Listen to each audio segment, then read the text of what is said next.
Rooster Booster breakfast here at the Owensboro Convention Center. Gosh, I don't feel like I've seen some of y'all for, I don't know, like a month. So it's good to see you this morning. And we have a big, exciting program planned for you all. And to get things started, we're going to begin with our invocation and Pledge of Allegiance. So if you would please stand. We're going to welcome up to the podium our Kentucky State Treasurer, Allison Ball.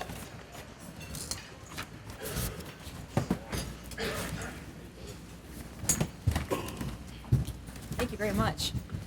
Good morning. We're going to do two things this morning to start the day off, and one thing, of course, is our invocation, and the next thing we're going to do the pledge. So if you would first, we're going to go in prayer first. My dad was in ministry, and he always taught me, if you're going to do anything right, you start with prayer first. So if you would please bow your head with me, and we're going to begin there. Heavenly Father, thank you so much for the opportunity for us to be here this morning. Thank you for this beautiful day after storms. And Lord, I ask you just to cover this whole morning. Help this to be a great time of relationship building, of networking, of fellowship, and help this to be a time, too, of inspiration, a time where we really figure out things that you've put us here to do with our time.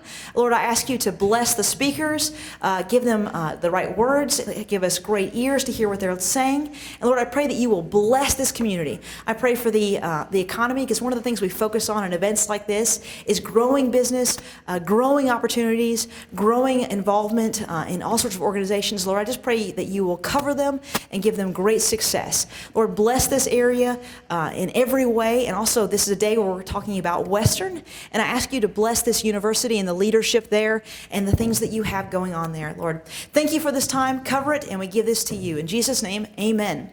Amen. Well, if you would, we're now going to do the next important thing, and we've got the flag behind me. So if you would, please, we're going to salute the flag.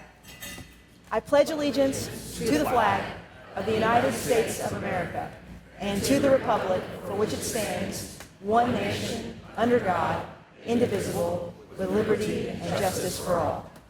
Thanks. Thanks. At this time, we're going to have a special D-Day commemoration. You guys can have a seat. And with our commemoration this morning, I know you're all used to the Mingle Minute, right? You gotta wait. I know, Larry, sit down. I promise the Mingle Minute is coming. Okay, we've established that the Rooster Booster crowd cannot handle a curveball. Obviously, a very important day in history, and we have a D-Day commemoration this morning with Owensboro Mayor Tom Watson and Kathy Mullins. Well, good morning.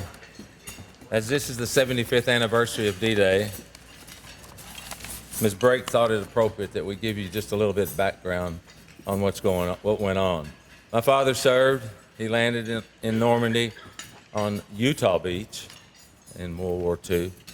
And my mother is a war bride. She survived the German occupation of Brussels and came to America in 1948. She actually lives in 235 housing, which was World War II housing built. We were raised in an 800 square foot house. So she understands sacrifice, shared sacrifice, and giving for the good of all. And that's what D-Day truly is all about. If you don't mind, I'll put my cheaters on so I can see. Have you started? Okay. Oh, there it is. Of course, that's Eisenhower talking to the troops. I have a few stats and things I'd like to share with you that's quite amazing. I did not serve. I did not wear the uniform. My service is taking care of all the veterans with limb loss from the Spanish-American War, World War I, World War II, Korea, Vietnam, and Iraq and Afghanistan. So I have a real affection for the armed services. D-Day, D didn't mean anything. The D didn't. Everybody tried to name D-Day and try to put the D together, but it was just a terminology that could stand for anything. The D-Day invasion took many years of planning. D-Day was the largest amphibious invasion in military history. The Allied forces carried out a massive deception. They had rubber tanks and rubber paratroopers and dropped them behind the lines. They even tried to practice it, and that was a fiasco. 746 people died during the practice. The picture you're seeing now is a Higgins or LST, and as that ramp went down, the Germans had already sighted the shoreline and knew when the Higgins boats were going to come and hit, and the ramp would go down. So it was affectionately called the slaughter hole. Most of them never got out of the boat. Either they jumped out the sides, and then they had so much weight on them, a lot of them drowned. There were 176 soldiers that were never found. In fact, there's a memorial for them in Normandy.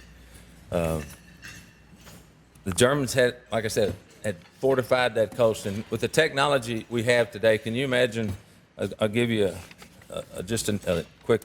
There was 156,000 British and Canadian troops landed. There were 6,939 ships and landing vessels, 2,395 aircraft, and 867 gliders. And with today's technology, you can find your cell phone when it's in your wife's car. I mean, they're sitting out there in the English Channel looking at Normandy, which is 50 miles of coast. And there were different beaches that were hit. Omaha, obviously, was the worst. But the whole idea was to make sure that freedom would live. They carried it out along 5 different sections of beach: Utah, which is where my father landed, Omaha, Gold, Juneau, and Sword. The paratroopers landed the night before in the dark. Huge flak, ack they called it, was blowing up these C-135s and troop carriers. And they landed all over Germany, all over France. The Germans had flooded all the lowlands. There was 3 foot of water. So the paratroopers would land, the weight of the equipment, they just sank right to the bottom and drowned. St. Mary Glees was a big town where they landed in the middle of it. They were hanging by steeples in churches, and the Germans already occupied St. Mary Glees. And they were just clay pigeons on a wall being shot. If you ever want a real firm, accurate description of D-Day, Stephen Ambrose has written a book, and it's about this thick, and it's all quotes and memories of people that survived D-Day. There's a little picture of what the landing craft looks like as they're coming to the beach, and up behind where the grass is and the weeds, the Germans had 50 caliber machine guns. They were called Emcee something or other, and they were just bullets about like that. And they just pointed them right smack dab where the landing craft ramp was going to go down. Didn't have a chance.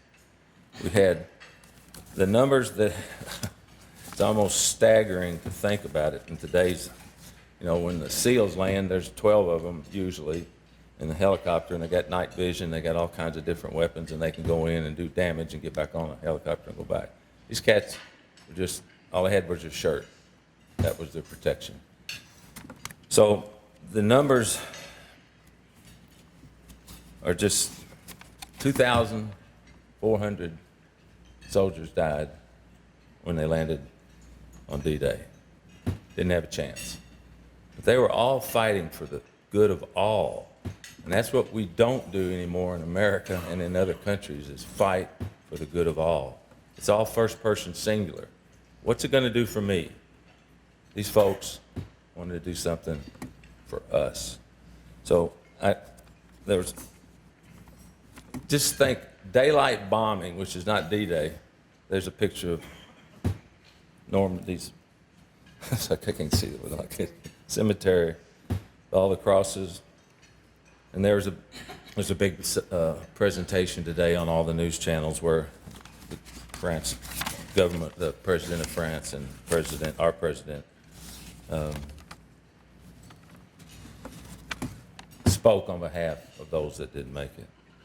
There's quite a few things coming on Facebook now that will tell you stories of people that made unbelievable sacrifices. This one medic got shot through the arm, arms dangling. He's on Omaha. He crawls back, pulls people out of the water. Shrapnel goes right through his thigh. He keeps working. He keeps doing things to try and save other people's lives. And this, until finally he went down, and he and his brother were together when they joined.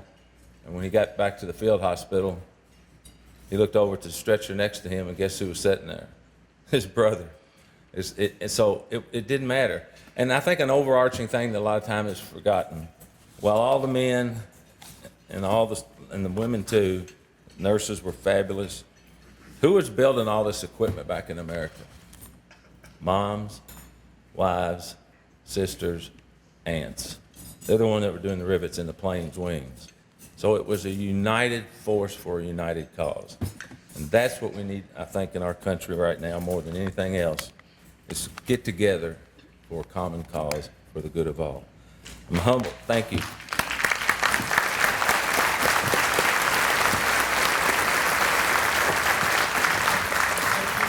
This song that I'm going to share this morning was written by a Jewish immigrant at the end of World War I, and it was first heard on the radio in 1938, just as our country was about to enter this war. As the storm clouds gather far across the sea, let us swear allegiance to a land that's free. Let us all be grateful for a land so fair as we raise our voices in a solemn prayer. God bless America, land that I love. Stand beside her and guide her through the night with the light from above. From the mountains to the prairies to the ocean wide with foam. God bless America, my home, sweet home. God bless America, my home, sweet home.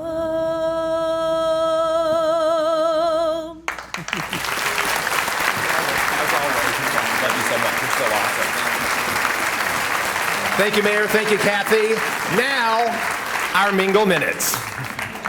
So if you're familiar with the Mingle Minute, you're also familiar with the fact that each month we have a secret shaker. And today's secret shaker is Steve Johnson from Owensboro Health, who also happens to be a WKU Owensboro Advisory Board member. Steve, good morning. Sits right in the front, conveniently. So who did you shake hands with today that we're going to acknowledge? Greg, Old South Barbecue, where are you, my friend? Come on down. We have a WKU prize pack for you today. It's like massive. That is, okay, I need a hernia surgery after lifting this up. I think my mesh just ripped. All right. Was that TMI? I'm sorry. He's a Western alum too right there. Old South Barbecue. We are thrilled to announce a bunch of new chamber members this morning, so let's get to it. We've got a few folks to recognize today. And we begin with the Allstate Insurance Hayden Agency, located at 728 Carlton Drive. For nearly 25 years, now under new ownership, Paul David Hayden purchased his mother Paula Hayden's agency. Remaining at the same location, but with an expanded, fully licensed staff, the Hayden Agency is here to guide clients through the many decisions of purchasing insurance, giving families and businesses peace of mind, and delivering on the promise should they experience a claim. So please welcome owner Paul David Hayden, Paula Hayden, Sarah Keller, and Robin Fowler with Allstate Insurance, the Hayden Agency.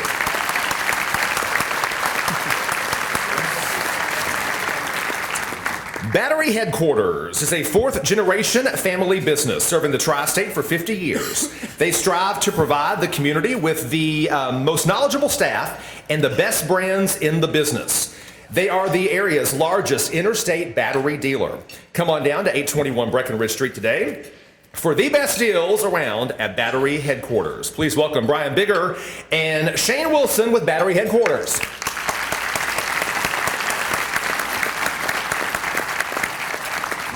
At At the Center for Vein Restoration, they treat medically necessary vein disease. So what does that mean exactly? Well, many people do not realize that vein disease can cause lifestyle-altering symptoms such as leg pain, throbbing, aching, burning, and even sleepless nights due to restless legs. They accept all major insurances, including Medicaid and Medicare. So if you or someone you care about is suffering from the symptoms I just mentioned, send them over with peace of mind knowing it is covered by insurance. Please welcome Don Stewart with the Center for Vein Restoration.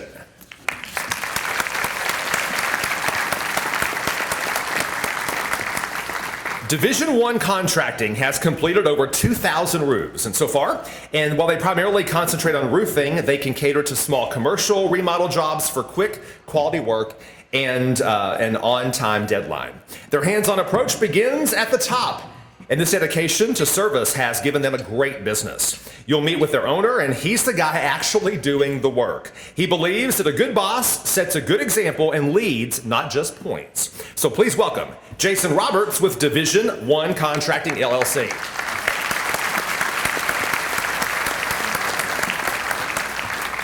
Fresh Start for Women provides transitional housing for single women and children who need safe, affordable housing after completing an addiction recovery program. Families are reunited, budgeting is taught, and lives are transformed.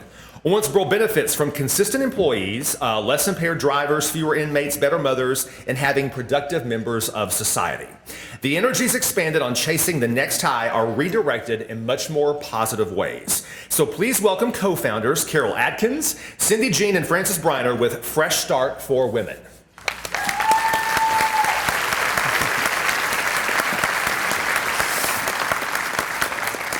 The Owensboro Human Relations Commission is responsible for promoting and securing mutual understanding and respect among all social, economic, religious, ethnic, and racial groups. The OHRC provides educational outreach regarding fair housing rights and equal employment opportunity compliance, as well as opportunities for the community to improve intergroup and interracial relations. The OHRC is composed of 2 staff and up to 15 board of directors appointed by the mayor. So please welcome Caitlin Nonweiler, Vicky Montalvo, and Angelica Almanza and Roman Gala with the Owensboro Human Relations Commission.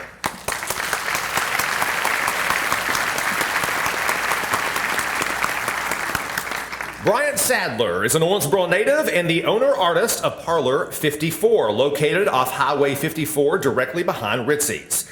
Bryant has 8 years of experience as a tattoo artist, as well as a lineage of artistry. His father being a local artist, Bryant has truly followed in his footsteps. Parlor 54 offers a variety of services, including custom artwork, cover-ups, permanent makeup, eyelash extensions, massages, and spray tanning. Bryant firmly believes in personal expression and helping others find a way to do so through his own personal artistry. Please welcome Bryant Sadler and Lydia Kennedy with Parlor 54.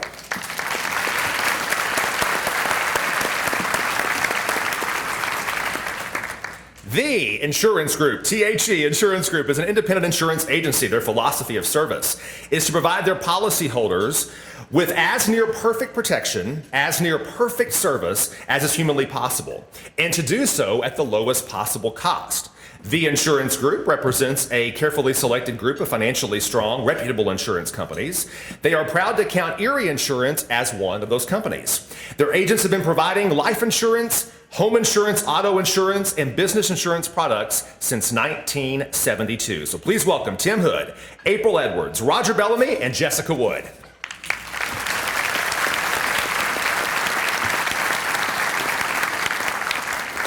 To the Max Behavior Therapy provides behavior support to individuals with developmental and intellectual disabilities. They use a person-centered approach in the home and in the community. Their therapists are dedicated to working with all family members to help clients be as successful as possible. They currently have 12 therapists and 2 BCBAs providing services for their clients. Their purpose is to help their clients live a healthy and meaningful life.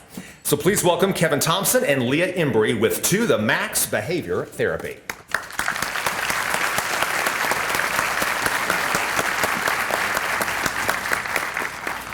True North Treatment Center is a new facility providing outpatient services to both men and women with substance abuse and mental health needs.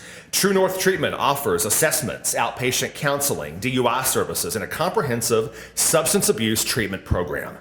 Their facility is located downtown on the 4th floor of the McAtee building. Please welcome Lauren Morrison, Travis Morrison, and Jennifer Seaton with True North Treatment Center.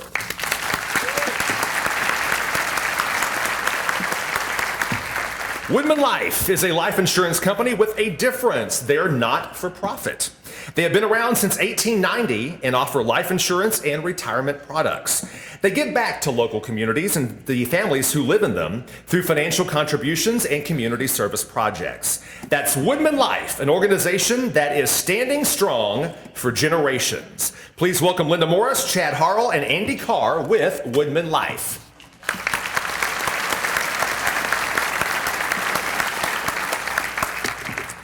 So at this time, we would like to recognize all of our special guests, our elected officials who are with us today. I got it. So we'll ask you please stand and we'll give them a big round of applause at the end. Kentucky State Treasurer Allison Ball, Majority Caucus Chair, Kentucky State Rep Suzanne Miles with us today. Of course, you've seen Owensboro Mayor Tom Watson. City Commissioner Pam Smith-Wright, who may have just turned 70, just saying. I saw her t-shirt last night at Bar Louie. Pretty impressive. If you weren't there, you missed it. That's all I'm saying. City Commissioner Larry Condor, County Commissioner George Wathen, Circuit Court Clerk Jennifer Hardesty Biesecker, Sheriff Keith Kane, County Attorney Claude Porter, and from the Owensboro Public School Board, we got Dan Griffith, Jeremy Edge, and Dr. Jeremy Luckett. A big round of applause, please. If we missed you, our apologies. All right, we have to recognize our Ambassador of the Month.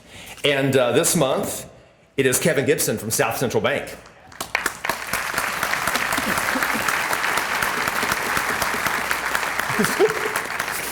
Who's going to walk 3/4 of a mile to get here today. Kevin, how about a $50 gift card to Colby's, my friend? Give Kevin a round of applause, John.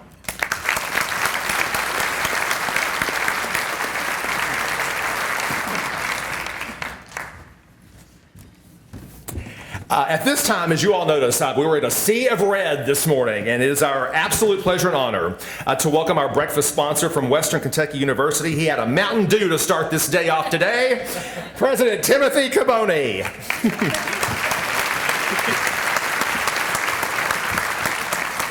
So good morning. It is my pleasure to be with you for my second Rooster Booster breakfast, and WKU is once again pleased and proud to be a sponsor. As we've done for several years now. It's truly one of the highlights of our summer and my summer. Some of you may know we're on day 2 of a Big Red road trip, spending yesterday in Madisonville. We're going to be in the Marion this afternoon, Paducah tomorrow, and we're going to continue that all summer. But we like to start it here in Owensboro with a lot of energy, a lot of red, and a lot of support from our alumni. So first this morning, I'd like to ask all the members of our Owensboro Advisory Council to please stand. WKU's Owensboro Advisory Council is led by Chair Debbie Philman and is made up of 25 area educators, business leaders, city and county officials, and others. And we're fortunate at WKU to have such a great group to help guide our operations here in Owensboro. Thank you all for your commitment, for your service, both to WKU and the community here in Owensboro.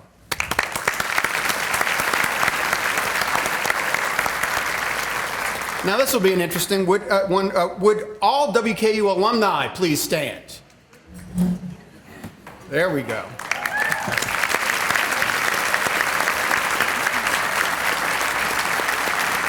Not only do we have 7,000 alumni in the greater Owensboro area, we have 3 who are currently serving on the National Alumni Board. Debbie Philman, Mike Alvey, and Claude Bacon. And we appreciate all that our alumni do here in Owensboro to expand the WKU spirit beyond our hill. I also want to recognize them for their work to build an endowed scholarship to support students from Owensboro to study at WKUO and in Bowling Green. Third, none of this happens because of anything that I do. It actually happens from all the WKU staff who invest their lives in higher education. So would all the WKU staff in attendance stand for me, please?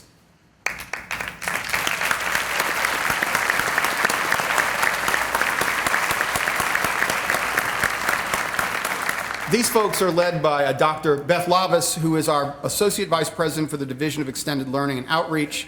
I want to thank her and all of the WKU staff who are in attendance today. I appreciate their commitment and good work to grow our efforts here in Owensboro.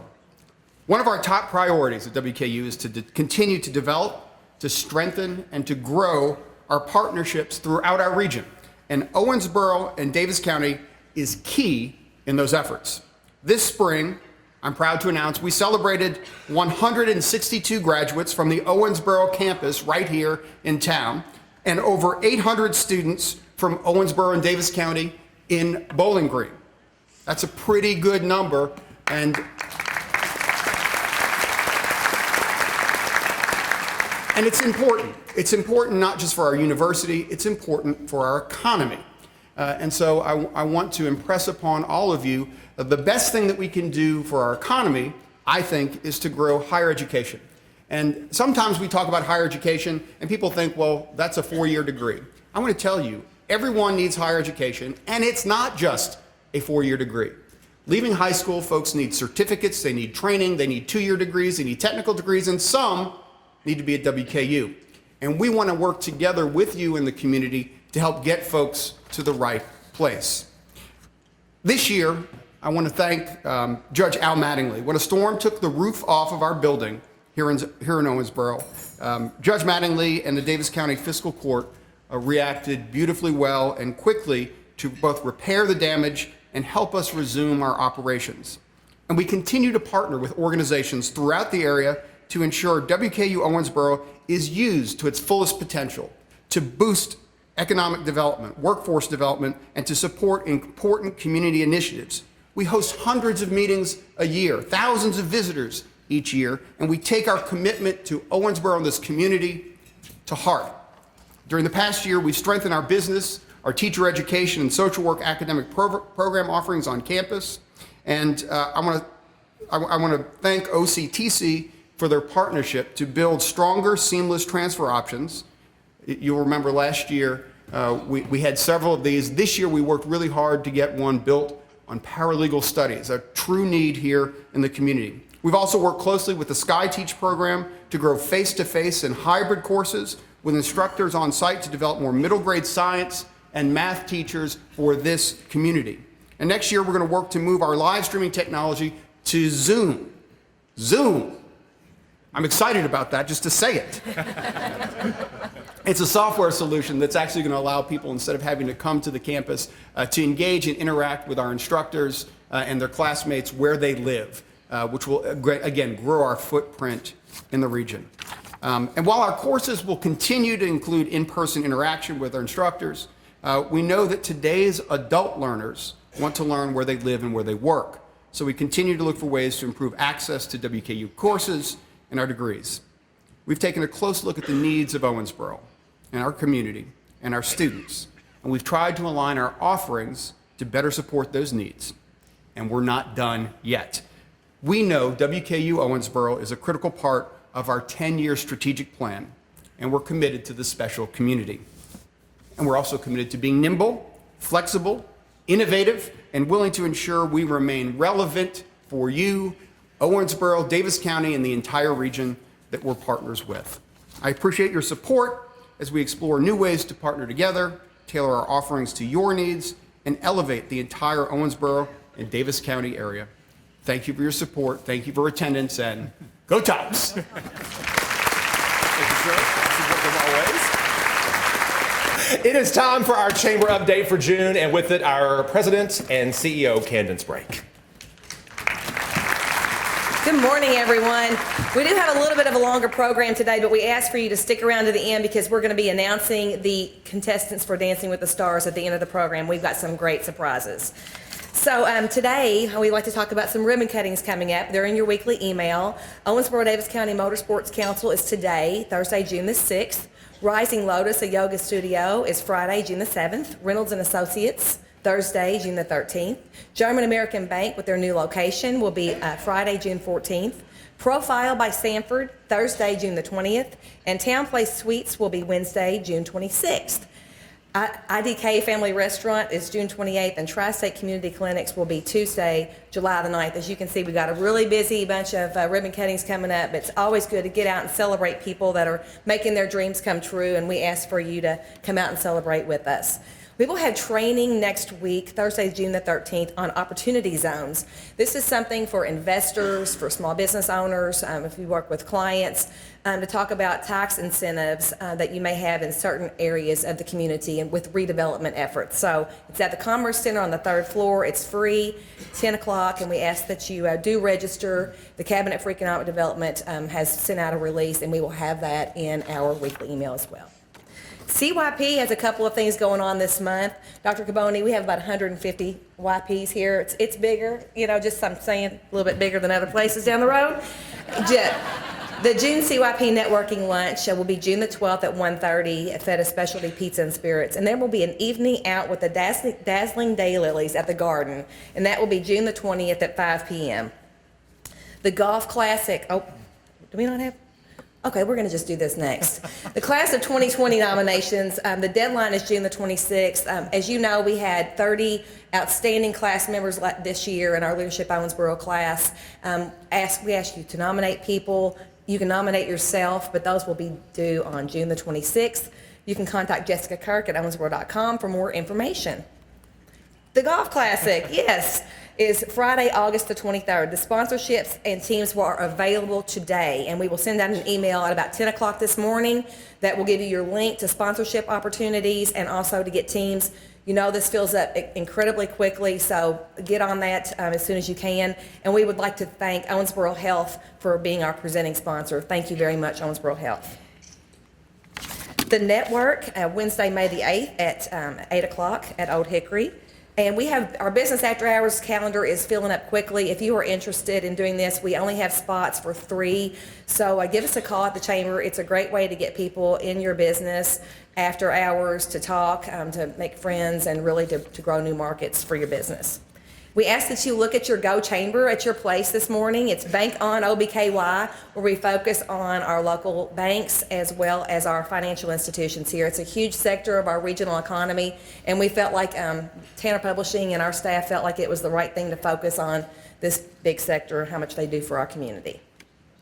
Thank you to the renewals. The Chamber Matters at your place has a list of all of our renewals, and those are the people who write a check every year to invest in our community and our work so that we can grow our community. And they also believe that investing in other people makes them better. It's just a good community spirit thing, and we ask for you to do business with Chamber members only. The 2019-2020 Relocation Guide. This is a 2-year project that we have, so it's very important if you'd like to advertise on that to get to contact Tanner Publishing. Jason, are you here today? Jason's here somewhere. There he is. So Brock Quinton is the advertising exec for that. Please give us a call if you need their contact information, or you can contact Brock at Tanner Publishing. But once this is done, it's a 2-year thing, so please let us know. This goes to everybody moving here, to people who are recruiting new employees to the area. So it's your first chance to develop new opportunities. John Conti, shout out to you. Thank you so much for being here and always having a smile on your face. You're our sisters, and we appreciate you. Next month's Rooster Booster is going to be we're calling it, what do we call it? Tomorrow's Chamber. Our board chair, Dave Roberts, this year, he said, wouldn't it be cool if one of the Rooster Boosters this year in the summer, we had people bring kids in their lives to Rooster Booster to expose them to the business community, to what's going on in our community, and we jumped on it. Great idea. We're going to do a spotlight on interns, but we also ask you, if you have a special kid in your life, preteen to teen to college student, feel free to bring them. Bart Darrell is actually going to give his farewell address to the community, so we ask for you to come. It's going to be inspirational, and it's going to be a great thing, and thank you, Dave, for coming up with that idea for us. I'm so thrilled personally for today's featured speaker, and to present him to you and introduce him, our board chair, Dave Roberts.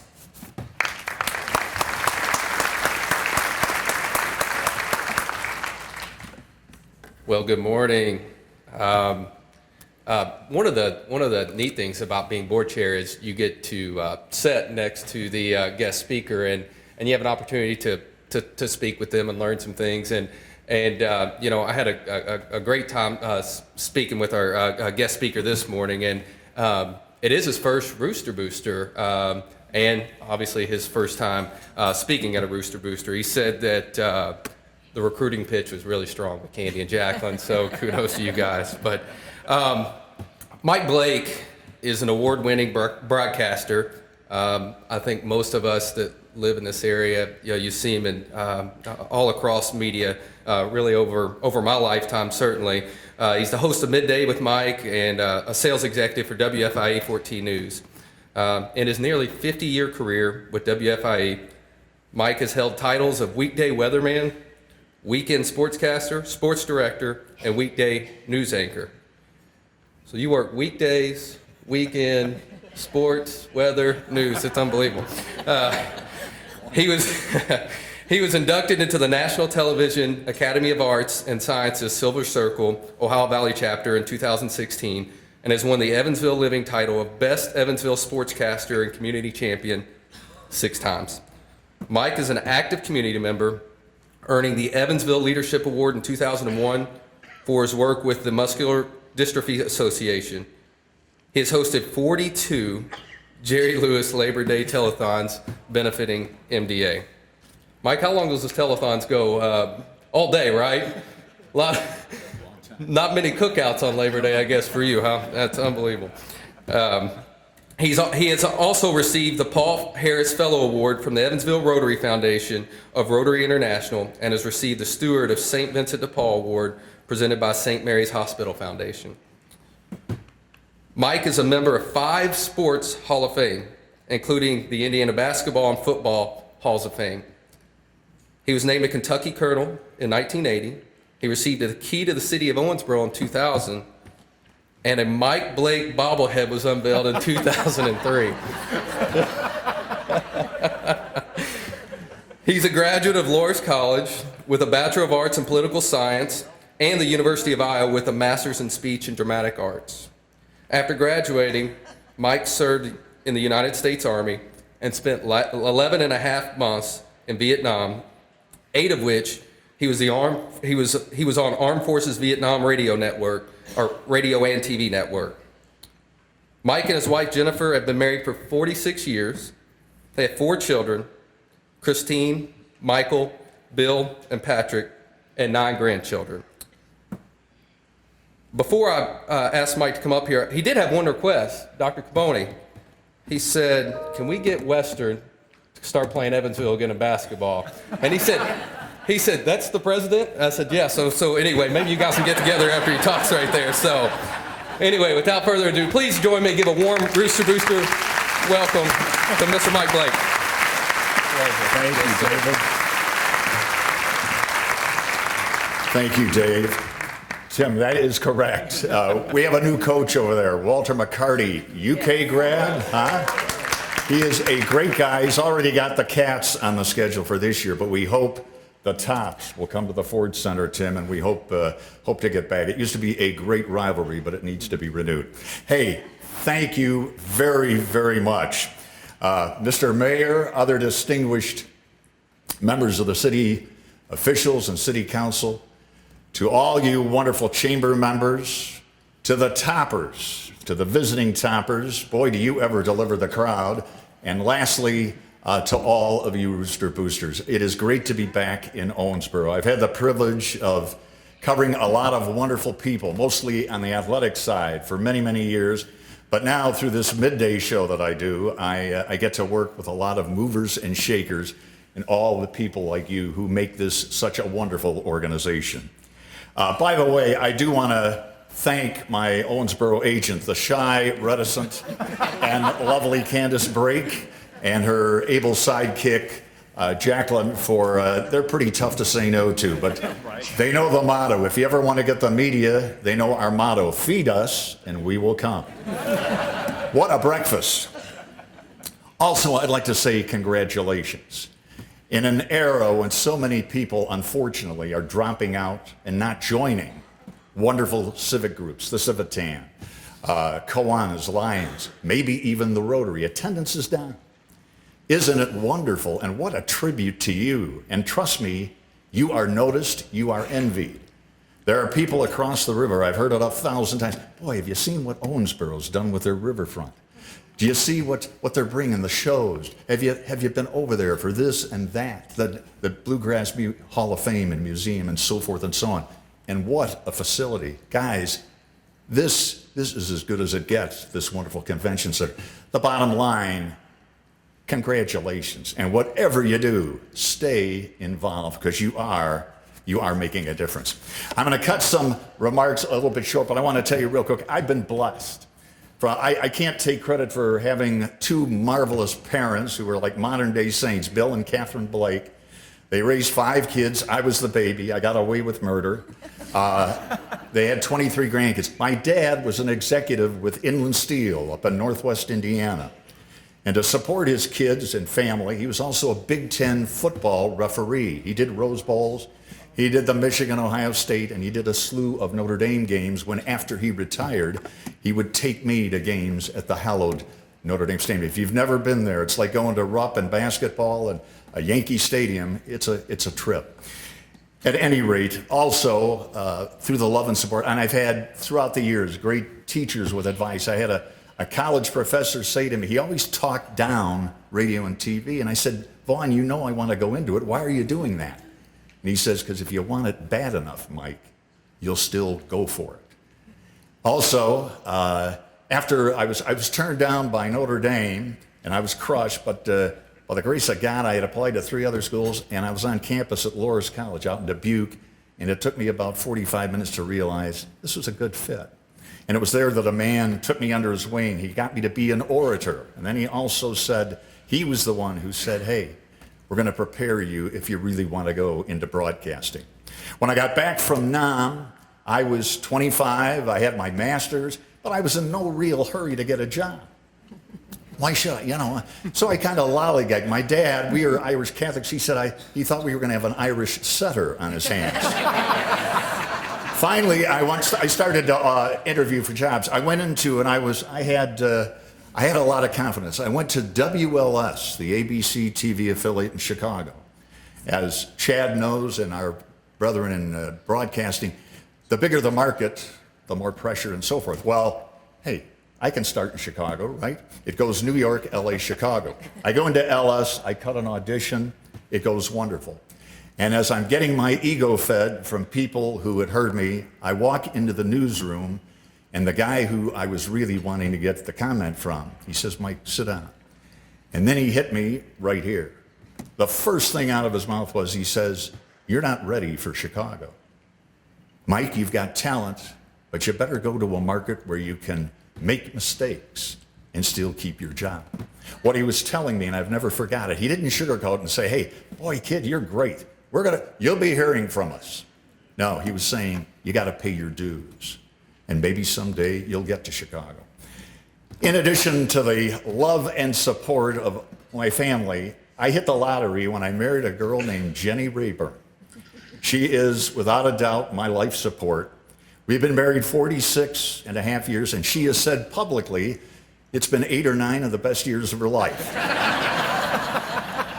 I told her when we got married, I said, honey, I love you. I love your brothers. And that was tough. And I love your mom and dad.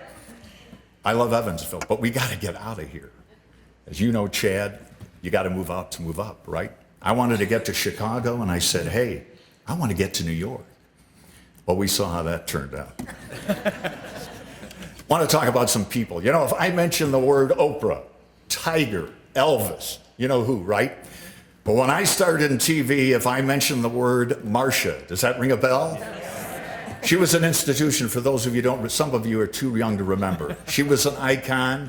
She violated every rule in the book. She talked with her back to the camera. She talked in half sentences, but people loved her, and she had a heck of a following. And by the grace of God, she came back to Channel 14 in 1971 and got me off the weather. I was a little technically or directionally challenged. Well, yuck, because she had such a great viewing audience, they put her in the middle, and I was last. Now, we were an NBC affiliate, and in those days, Johnny Carson wasn't going to wait for Mike Blake. We got to get out at 10:30. So she had the longest weather show on the planet Earth. I had the shortest sports show. I'm off camera. I say, yeah, come on. Nobody, wrap it up. I thought she had a hearing problem. Well, her hearing was perfect. After about 4 days of this guff, I'm off camera out here, and she's doing this. And finally, I said something like, Marcia, nobody cares at the time. Without batting an eye, the phrase, if looks could kill, she looked at me and she stopped. She says, keep it up, sports, and you'll never get on. All righty, and here she goes. I never bothered her again. I've been privileged here in Owensboro to cover all kinds of great athletes, great coaches. A name synonymous in the tri-state. He was, I go out to cover this, I get a call and say, Mike, there's a kid who's really good with the punt, pass, and kick competition. I go and I said, young man, can I interview you? And he said, yeah. I said, what's your name? And he said, I'm Donnie Mattingly. Donnie Mattingly, for those, is Donnie Baseball. He's Evansville's favorite son. He's now enshrined out in center field of Yankee Stadium. He may never get to the Hall of Fame, but he's in the shrine with Ruth, Garrick DiMaggio, and a guy that I idolized as a youth, the Mickey Mantle. Mattingly is a rare kid. He didn't go to high school, goes to the bigs, and I covered his MVP award ceremony at Yankee Stadium. There was media from all over the country. There was almost as many media as there are in this room. I'm keeping my mouth shut. I'm in the third row. I'm going to do an interview with him later. And I turned to a guy who was with the Newark Star-Ledger, and I said, what do you like about Mattingly? I said, this town is crazy about him. And he looked at me and he said, he doesn't BS us. Mike, he's a straight shooter. What a compliment in this age of high-priced athletes and so forth. And Mattingly has, like so many of the wonderful people that have contributed to this city, he gives back all the time. Another name that I'd like to mention, have you heard of Robert Montgomery Knight? Bob Knight, you better bring your A game if you're going to interview him. Bright, very knowledgeable, also very volatile. This story symbolizes Knight. The Hoosiers had just won their third national championship, 1987. Knight comes to Evansville, plays in a golf outing, but that night he goes to nearby Mount Vernon, Indiana, as a friend to a man, the late Bill Keck. Keck had a dealership, Keck Motors. And since Knight had come to IU, Bill, who was a great IU booster, he supplied a car to Bob Knight and to his staff. And Knight never forgot it. One thing you know about Knight is loyalty. And he was more than happy to oblige for the 75th anniversary of Keck Motors. A tremendous crowd, and Knight is in a good mood. I do a live shot with him, and he even laughed. Yeah, that was, so I said, we're ahead of the game. He finds out at the end of the interview, he says, hey, you're emceeing, aren't you, tonight? I said, yeah. I said, we're going to change the batting order. I'm going to go first, and we're going to do the, and it wasn't like, Mike, do you think I could go first? He was dictating. So I thought, uh-oh, I got a problem. Because we had a federal judge, we had a key to the city. I got to rearrange the lineup. But at the head table, it was Jenny Blake, Mike Blake, Bob Knight, podium.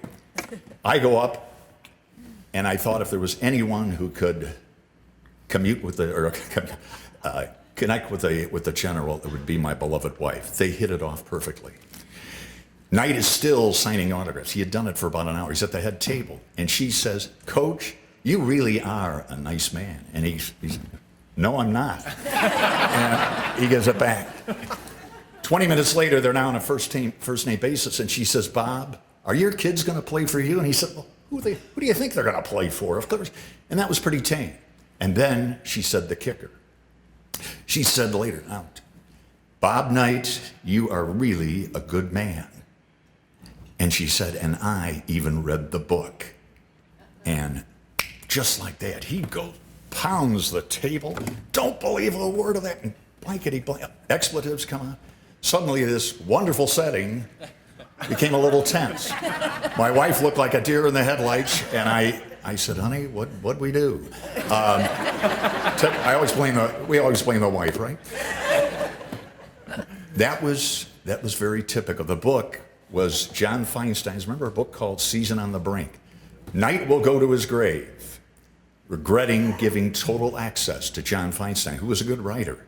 And he told things that only you would know by going into the inside of what had been a very secular, very cordoned off program like the IU basketball program. But that was Bob Knight. Can I tell you an embarrassing moment or two? I made a slew. Hey, we all want to make a good first impressions, right?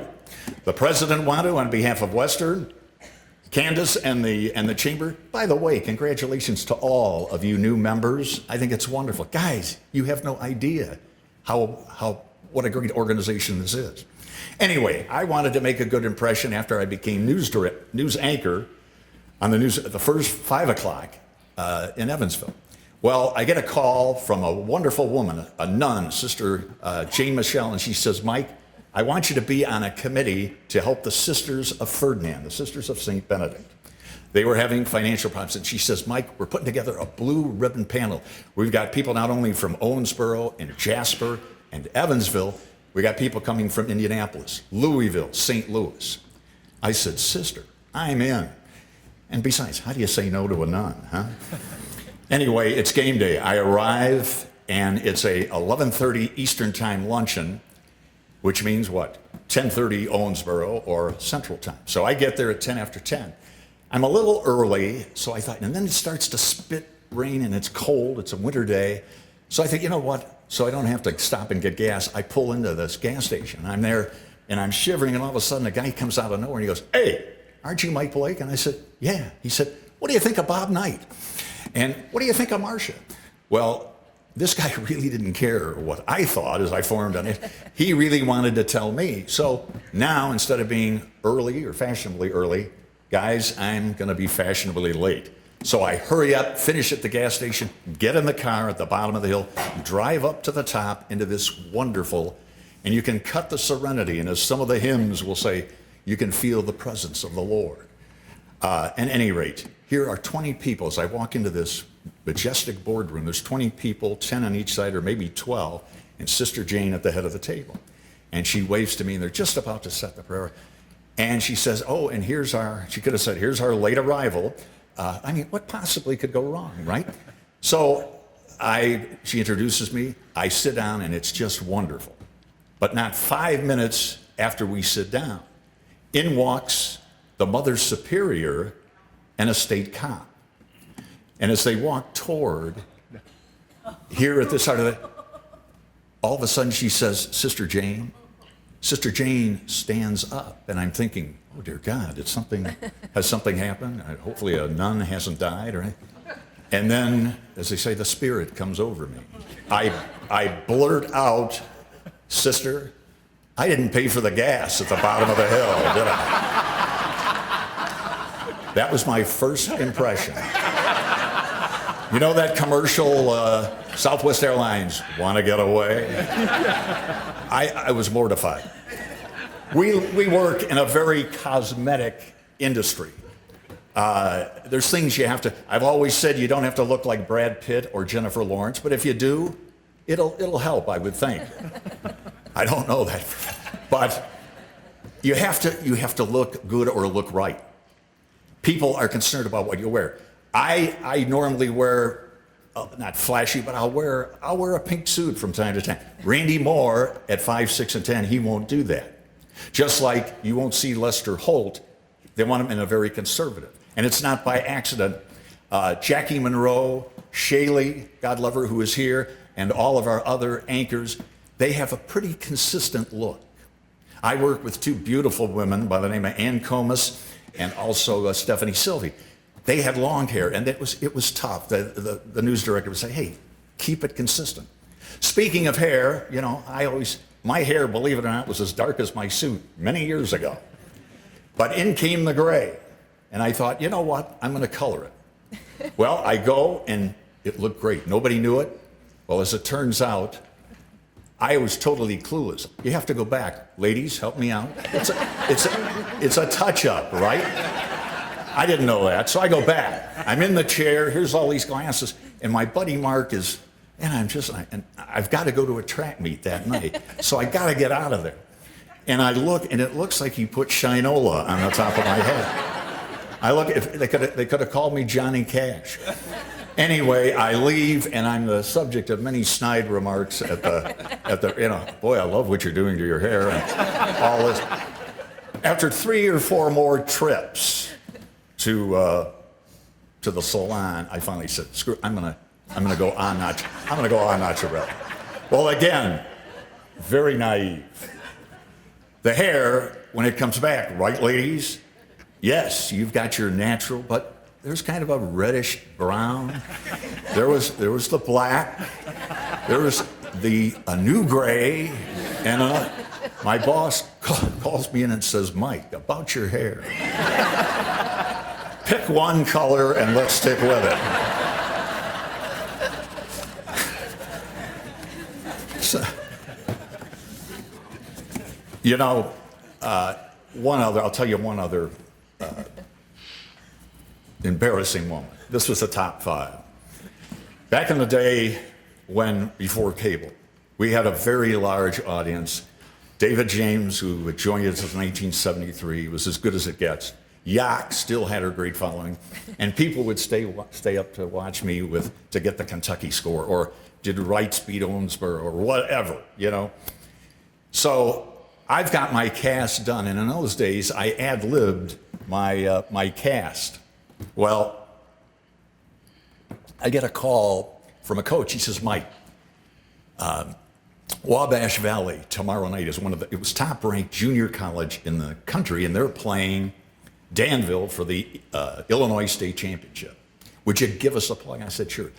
Well, I didn't put it in the teleprompter because I didn't use the teleprompter, so I put it on my script. Well, I had a commercial break that separated the cast. So I said this, and I said, "Hey, and before we go to a commercial, looking ahead to basketball, tomorrow night in the Big Ten, Indiana goes to Wisconsin. Purdue comes to Ohio State, and in a big shootout at Mount Carmel,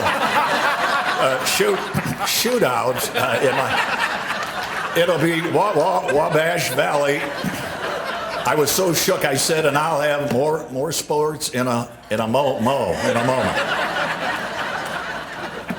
The control room is in hysterics. Our cameraman is shaking. The Yak turns to me, she says, "A big what, huh?" Over a year later, I'm giving a speech. I'm speaking to a wonderful crowd like this.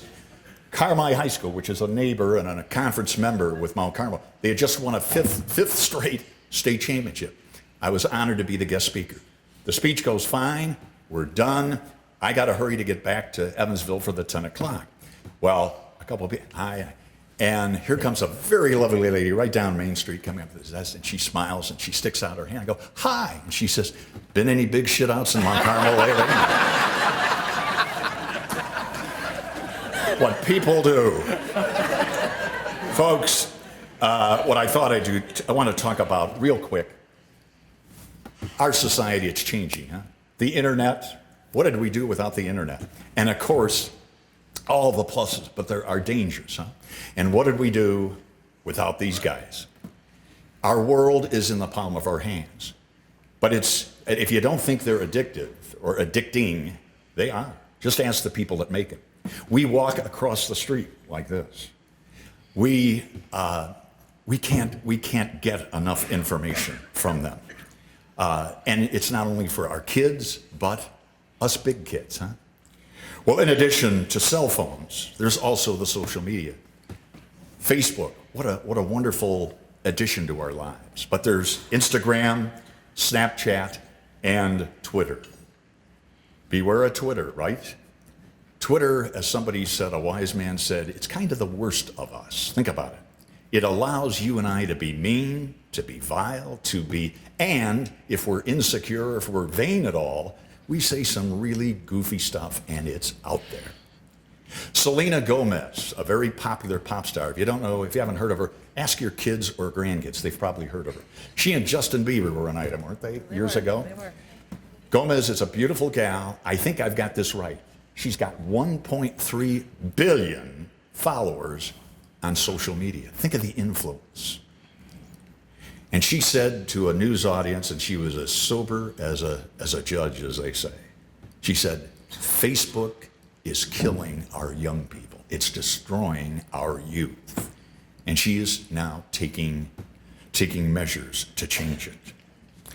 Yet, you know, as powerful as social media is, and as powerful as all the other mediums, and radio is not dead, Chad, no. Thank God.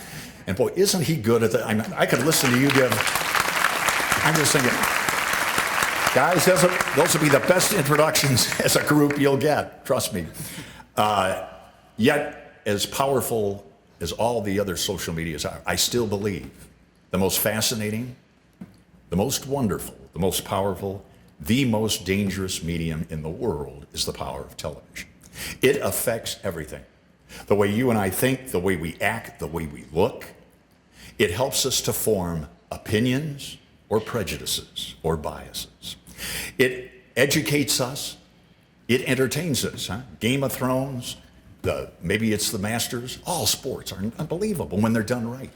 Wasn't it wonderful when the pontiff, when the Pope came 4 years ago? It was like the media put down their daggers and just reported. And the pontiff said to us Americans, hey, love your fellow man. They covered him going into a prison or talking to a gay community. No, TV is extremely powerful.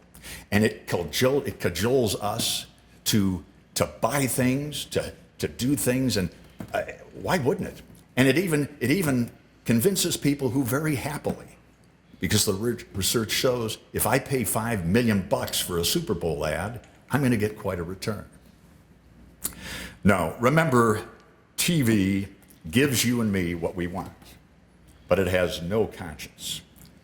We don't elect our wonderful public servants, even on the local level, but certainly on the national level, primarily by what we read. He or she, that candidate's got to come across on the tube, right? And TV, I'm here to say, I'm not proud of the fact. TV has played a major role in causing the divisiveness in our country. In an age where identity politics, where if you don't agree with me, not only are you wrong, but you're a racist.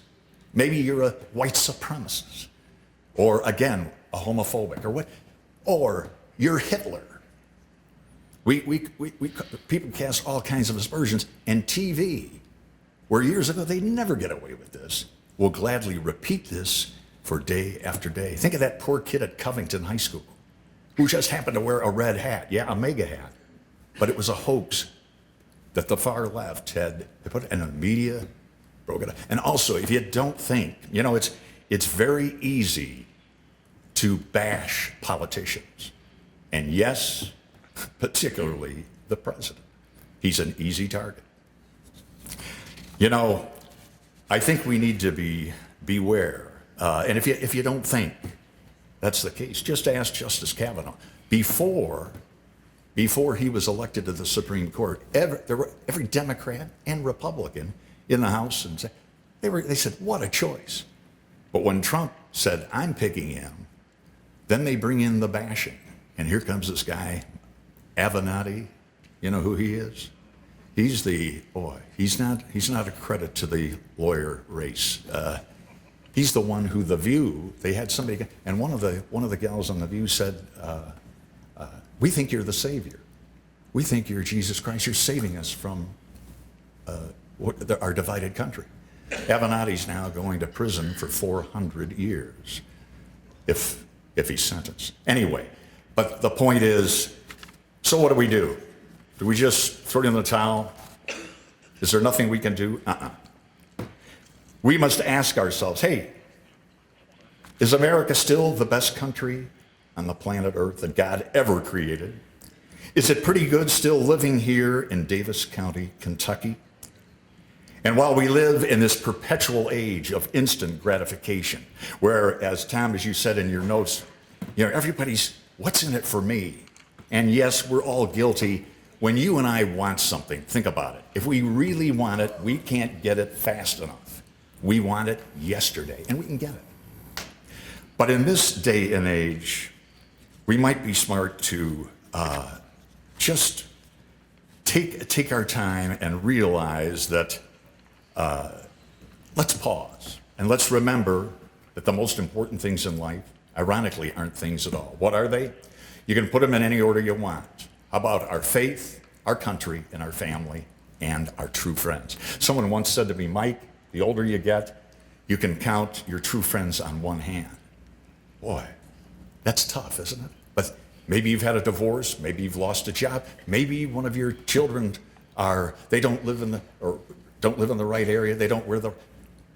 We can turn on people very easily in this age of negativism. No, I want you to realize, I wish you could have known Catherine Rose Riley Blake, my mother. She told me she lived to be 94. She said to me many, many years ago, she said, honey, if you have your health, you have everything. I was too young and I was too stupid to realize what an incredibly true statement, huh? The older we get. And think of this. There are people who idolize all you talented people who represent wonderful entities, who have voices on the air, who represent an incredible chamber. There are people, maybe they're in your family, maybe there are people who are in your community, and they're certainly in this area, who would trade you and me up, even up, for our healthy mind and healthy body. If we have our health, we have everything. And lastly, yes, these are divisive times. But you know what? For you and me and everyone in this room, these are the best of times, and we should embrace them. We're alive. Think about it. We don't want to look back 20 years from now and say, dear God, I wish I could have done more. I could have done this for my family, for my community. I could have done more for the USA. No. We both have two things. We got a great opportunity. Hey, things are tough. Let's get together.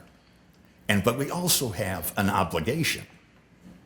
You as individuals, and what this wonderful university that's sponsoring this event, think of the things that you people have done individually. Think what you can do collectively. And folks, if you'll, I guess the bottom line is, stay active. Stay involved. If you're not involved, get involved. And whatever you do, take a moment and pause and thank the dear Lord for your blessings. I think you'll be amazed at the blessings we have. And again, be very proud of who you are and where you are. And if you continue to meet just once a month, you're going to continue to make this no ordinary community, this extraordinary community, which is very honestly, it's got to be the best community in the entire Commonwealth of Kentucky. Rooster Boosters, best of luck in keeping going forward. And thank you, folks, from the bottom of my heart for this wonderful honor of talking to you this morning. Thank you.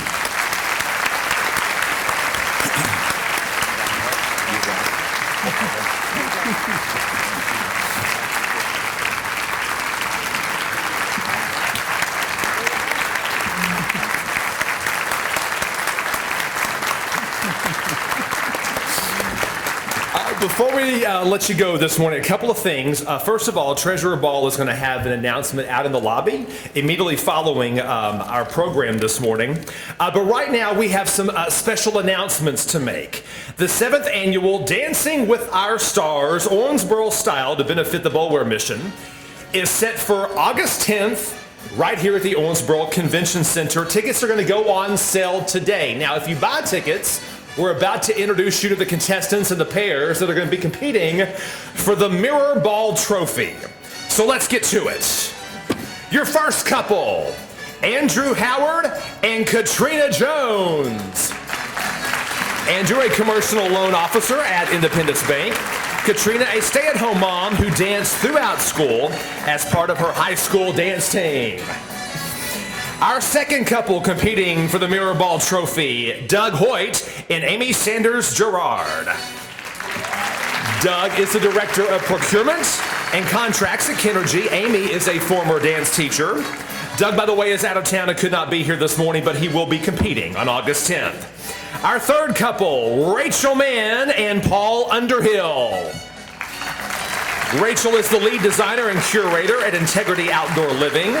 Paul is a former ballroom dance instructor. Back for another run at glory. Give them a round of applause. Your fourth couple, Gail Niehaus and Jimmy Henning. Gail is the #1 selling and listing agent at Century 21 Partners. Jimmy is an industrial electrician and ballroom dance instructor. By the way, Gail and Jimmy both out of town. They could not be here, but they will be competing at the convention center. Your fifth couple, Eric Oden and Ashley Crafton. Eric is the manager of capital strategy at Southern Star Central Gas Pipeline. By the way, neither had any dance experience, but they'll be working with their dance instructor, Bailey Long. Bailey is a continual improvement specialist with Alaris Rolled Products. Our last couple competing will be Casey Taylor and Jocelyn Dunn. Casey is a financial advisor with Northwestern Mutual. Jocelyn, a relationship banker with Old National Bank, who's been dancing ballet and contemporary since age of 4. And there'll be one more couple on the floor that night. We have our spotlight couple. We have Jeffrey Reinerson and Amanda Owen.